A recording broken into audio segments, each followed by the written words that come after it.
Hey my loves, it's Freya Graff here, YouTube's resident sex coach and yoni mapping therapist. Nah, can you imagine? So much self-aggrandizement. No, I am one of the many sex coaches to grace YouTube, obviously, but anyway, I'm here to chat about the erotic blueprints. So you may have heard of these. They've become pretty popularized as a framework since their creator Jaya appeared on Sex, Love and Goop, but they've been around for years now, and they're a really lovely way to conceptualize what turns you on most. There are 5 erotic blueprints, and we each have a combination of them, with 1 or 2 usually being most dominant than, for us than the rest. Most dominant than the rest, yeah, more dominant for us. Anyway, this can help you get a better understanding of how you are most aroused and how to work with your unique erotic blueprint to amplify and enhance your arousal and your libido and your enjoyment of sex overall and intimacy with partners and lovers.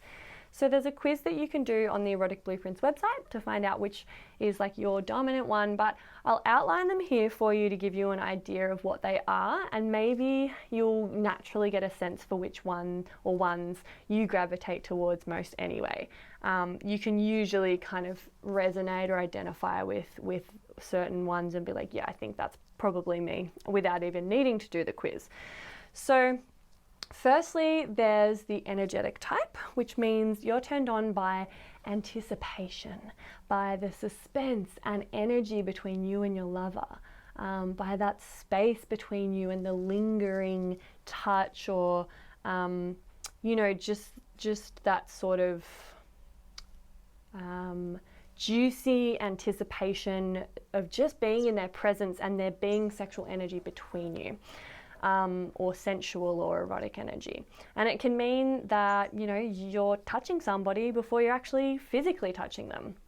So when it comes to physical touch and sexual stimulation for this blueprint type, too much too soon can really turn them off. And they have to be eased into it gradually with lots of foreplay. So that's energetic. Next, there's sensual. So the sensual blueprint means that you are turned on when all your senses are engaged. So things like touch, taste, smell, seeing beauty, and, they really enjoy all of their senses being involved in the erotic experience. So they enjoy sensual, slow touch and caressing. They need to be really relaxed and out of their heads and in their bodies to feel fully turned on. To get the mood just right for a sensual type to become aroused and be in the optimal space for arousal, it's important to get the context right with things like, the lighting, music, smells, things like that engage their senses. And then there's the sexual blueprint, which is the third one. This is when you are aroused by the simple act of intercourse, and anything sexual is a turn on to you. Thinking about the physical act of having sex and seeing or talking about sex is a turn on for these people with this blueprint. And, they also use sex to relax and have fun. They usually get turned on really quickly and generally have high libidos, so they can be ready to get busy whenever there's an opportunity. Because even thinking about sex or the possibility of sex, like dick in V, like any of that, they're just like, ugh. So the drawback here is that those with this blueprint can sometimes see sex in a pretty limited way and be very goal oriented. Like I was saying, like dick in vag, like they think of like sex as like this end outcome, and they're very goal oriented. They want to have sex, they want to have an orgasm. There's a lot less perhaps lingering and being in that energetic space and getting the context right, and all the other ways that you can engage in erotic energy that aren't like physical sex.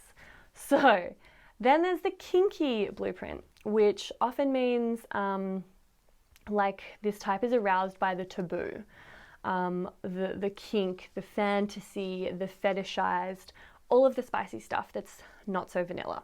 And the downside of this can be that sometimes this type or people with this blueprint has a deep shame around their own desires because they are taboo. And so if they don't have a supportive or compatible partner, they might suppress these desires and become distant or develop self-esteem issues. And to deny your blueprint like this because of shame or fear of being judged can mean that this type will have a less fulfilling sex life and perhaps a rocky relationship to sex and themselves as sexual beings, because they're kind of rejecting that part of themselves or stifling it and smothering it to try to fit in and not be so taboo or fringe. And then lastly, we have the shapeshifter, which is a type that gets aroused and enjoys all of the above. This type is very creative, very versatile, adaptable in the bedroom, because they find it all hot. But they need a partner who is equally adventurous. And also, they run the risk of adapting and changing too much to be what others want, and like be what others want them to be, because they are so used to being able to like be versatile and adapt. And so they can maybe get lost a bit in that, and then instead of owning their own sexuality and needs and desires, they might sort of sacrifice that to just make the other person happy and fit into whatever the other person needs them to be. So if this is you, it's worthwhile taking some time to reconnect with yourself and what you actually want and like, so that you can own that and be more authentic and assertive about your sexual preferences. Because, you know, just because you're a shapeshifter and you do find it all hot doesn't mean you can't have preferences and things that you do like more.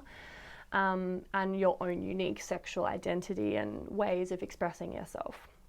So once you know which type or types are your most dominant ones, you can play to this and find out what type of erotic blueprint your partner or lover has as well. It's a bit like love languages, and if you have different ones, then you may sometimes feel like your ship's passing in the night.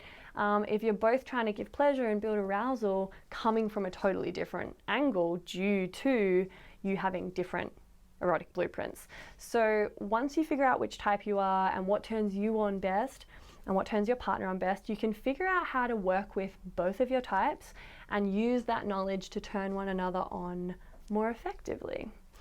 Often we have more than one type that applies to us, so it's not like a hard and fast rule that you need to feel pigeonholed by. If you identify with one type like quite a lot, but also some bits of others as well, you may have an idea of which type you or your partner are just from like listening to this talk, but totally, if you're still curious to know more, you can head to the Erotic Blueprints website and take that quiz. There's also practitioners who coach you one-on-one about erotic blueprints if you're interested in like really diving deeper. And I'm sure like online courses about it.